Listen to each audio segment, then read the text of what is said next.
Belajar biologi semakin menyenangkan di channel Guru YouTuber bersama Mbak Imut.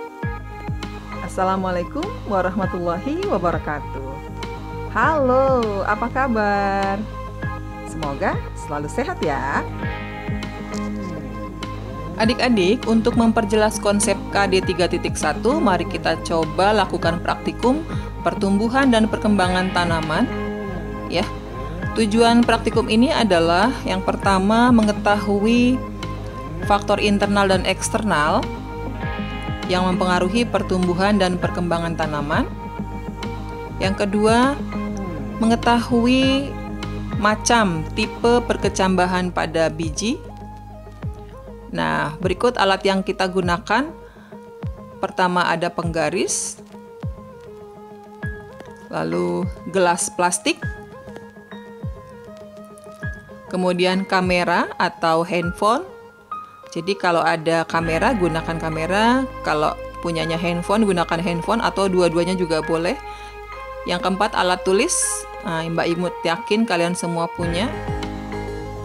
Ya. Kemudian kardus bekas. Ya, ini kita gunakan untuk menutup tanaman yang nanti kita letakkan di dalam ruangan supaya tidak terkena cahaya matahari atau cahaya lampu, ya. Kemudian bahan yang digunakan, yang pertama 2 jenis biji dari tanaman dikotil. Masing-masing jenis kita siapkan 6 biji. Lalu 2 jenis biji dari tanaman monokotil, masing-masing jenis kita siapkan 6 biji. Lalu campuran tanah dengan pupuk, ya. Pupuk yang digunakan boleh pupuk kompos atau pupuk kandang. Kemudian yang keempat, air kelapa tua. Kalian bisa ke pasar, biasanya penjual kelapa parut airnya itu dibuang. Nah, ini kalian bisa manfaatkan untuk menyiram, ya. Yang kelima, air bersih atau air dari keran, ini juga untuk menyiram. Oke, baik. Sekarang Mbak Imut akan jelaskan bagaimana langkah kerja dari praktikum kali ini. Yang pertama, siapkan 12 gelas plastik, ya, dengan ukuran sama. Kalian juga bisa menggunakan wadah bekas lainnya yang tersedia di rumah kalian masing-masing. Dengan catatan, 12 wadah yang digunakan bentuk dan ukurannya sama persis, ya. Atau misalnya di rumah kalian ada botol bekas, ya, ada 12 buah, misalnya kebetulan ukurannya sama, juga bisa kalian gunakan. Misalnya kalian potong separuh begitu dan usahakan tingginya sama, itu pun bisa kalian gunakan gitu, ya. Atau wadah-wadah lainnya yang penting ukurannya bentuknya sama, silakan boleh digunakan, ya. Atau seperti yang Mbak Imut gambar di sini, ini misalnya adalah gelas plastik, ya, bekas minuman. Anggap yang Mbak Imut gambar ini bentuknya ukurannya sama persis, ya, meskipun Mbak Imut gambarnya kurang bagus di sini. Tapi bayangkan, anggap aja bentuknya ukurannya sama semuanya 12 gelas ini, ya. Lalu atur 12 gelas tadi menjadi 3 kelompok, ya, masing-masing kita pisahkan menjadi 4 gelas plastik. Seperti ini, karena nanti kita akan posisikan mereka, kita letakkan di tempat yang berbeda. Seperti itu. Nah, berikutnya kalau sudah selesai, sebentar, ini ada yang agak kurang bagus, Mbak Imut benerin dulu. Oke, iya, agak mendingan. Oke, selanjutnya kita lubangi bagian bawah gelas plastik dengan jarum, agar saat nanti tanaman disiram, airnya tidak akan tergenang di dalam wadah gelas plastik itu. Karena kalau tergenang, nanti tanamannya menjadi busuk, akhirnya mati, ya, gitu. Jadi kita lubangi semua menggunakan jarum pentul, ya, yang kecil-kecil. Oke, berikutnya kalian campur tanah dengan pupuk yang sudah kalian siapkan dengan perbandingan sama, ya, 1:1. Lalu campur dengan rata, kita aduk dengan tangan. Kalau menggunakan tangan bisa menggunakan sarung tangan, ya. Yang penting sampai dia benar-benar tercampur. itu. Pupuknya kan tadi bebas boleh menggunakan pupuk kandang atau pupuk kompos. Lalu masukkan campuran tanah yang sudah tercampur dengan pupuk tadi ke dalam 12 gelas yang kita siapkan ini. Ya, ini sebagai media tanamnya ya. Masukkan hampir penuh ke dalam gelas. Sisakan ruang dari atas gelas itu kurang lebih 1 cm dari atas gelas plastiknya. Jadi paling tidak bagian atas masih ada ruang atau space di situ 1 cm. Ya, kita masukkan semua penuh ke dalam gelas yang sudah kita siapkan.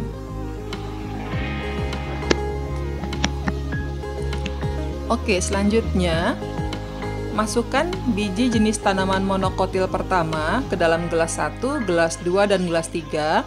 Masing-masing gelas kita masukkan 2 biji, karena tadi kita menyiapkan setiap jenis tanaman itu hanya 6 biji ya. Letakkan di atas permukaan tanah, seperti itu.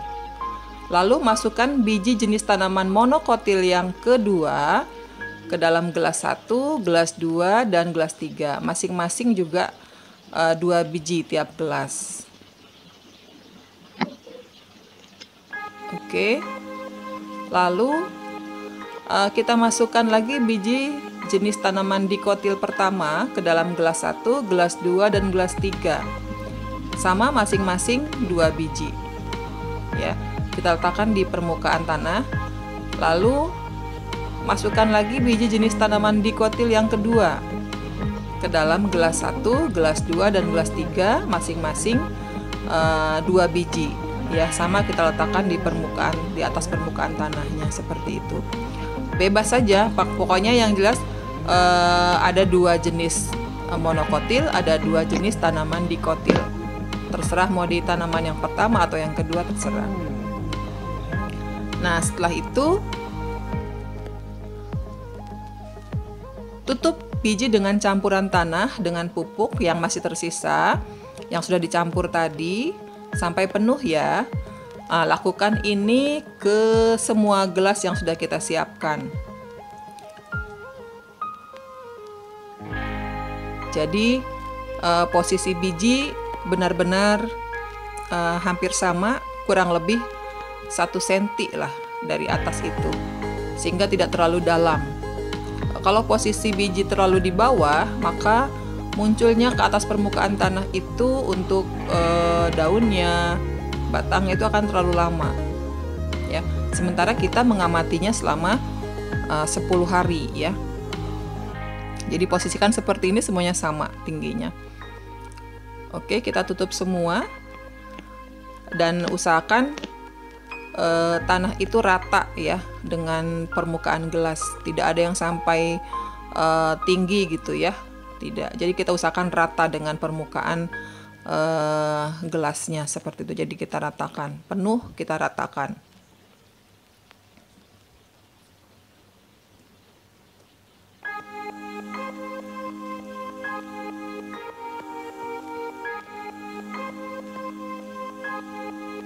Oke.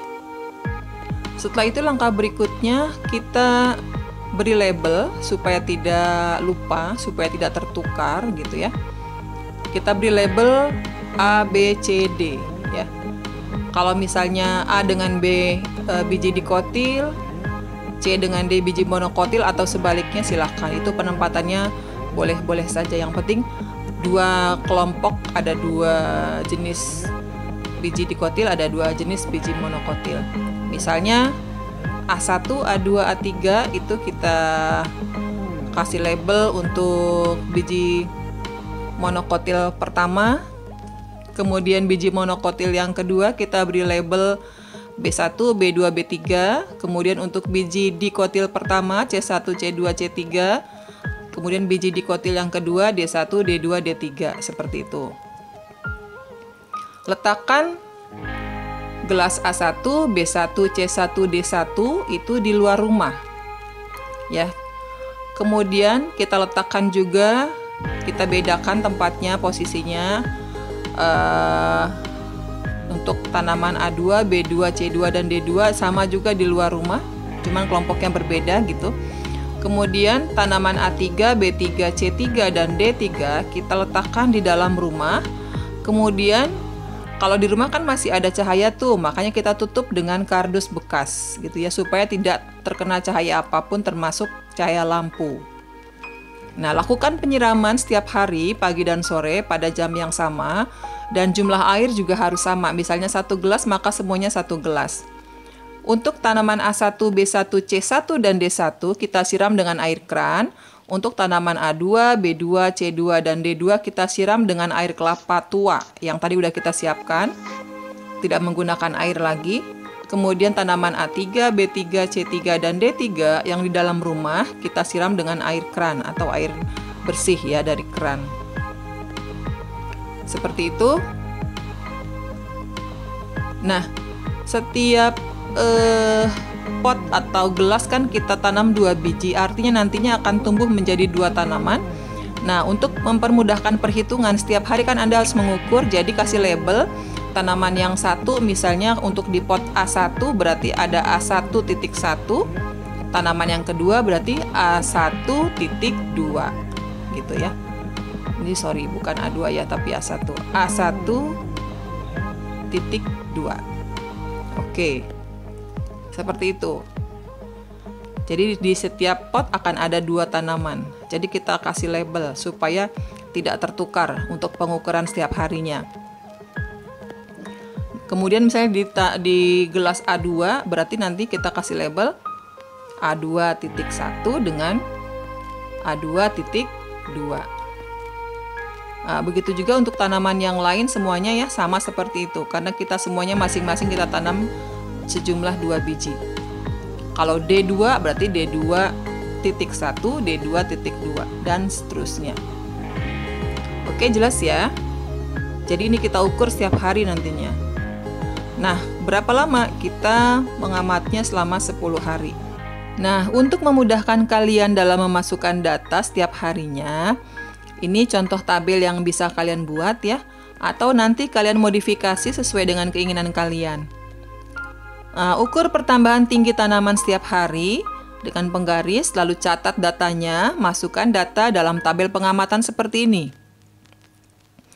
Nah, untuk memudahkan perhitungan, buat tabel dalam bentuk Excel, sehingga kalian bisa memasukkan rumus untuk menghitung ya. Lalu hitung rata-rata pertambahan tinggi tanaman seluruhnya, buat grafiknya dan bahas dalam laporan ya. Jangan lupa foto setiap hari semua jenis tanaman di semua lokasi, sehingga data pendukungnya semakin lengkap dalam laporan kalian ya. Jadi ada data dalam tabel, ada grafiknya, ada gambar atau fotonya. Oke, jelas ya apa yang harus kalian lakukan selama 10 hari pengamatan. Jadi ini contoh tabelnya saja, kalian bisa buat sendiri. Nah, adik-adik, jangan lupa buat laporannya ya. Nah, untuk format laporan seperti biasa ya, mulai dari bab 1 ya. Bab 1 itu ada pendahuluan. Kemudian bab 2 itu adalah dasar teori, berisi tentang teori pertumbuhan dan perkembangan tentunya dari berbagai literatur Anda masukkan di sini ya. Kemudian bab 3 ada metode penelitian. Nah, di sini kalian masukkan alat dan bahan yang digunakan, langkah kerja, waktu penelitian, kemudian variabel-variabel penelitiannya ya. Kemudian untuk bab 4, analisis data, pengamatan, dan pembahasan. Nah, data yang telah Anda catat selama 10 hari, Anda tuangkan dalam tabel, buat grafiknya, dibahas juga tipe perkecambahan yang terjadi, lalu dianalisis datanya ya. Kemudian untuk bab 5, itu adalah kesimpulan. Nah, kesimpulan yang kalian buat setidaknya mengacu pada tujuan dari praktikum ini. Lalu buat daftar pustakanya, kemudian lampiran foto selama 10 hari kegiatan Anda urutkan biar kelihatan ya urutan datanya. Oke, semoga sukses percobaannya ya. Sampai jumpa di sesi berikutnya. Mbak Imut berharap semoga kalian selalu senang belajar bareng Mbak Imut ya. Selalu jaga kesehatan ya. Oke? Sukses, sukses, sukses. Wassalamualaikum warahmatullahi wabarakatuh.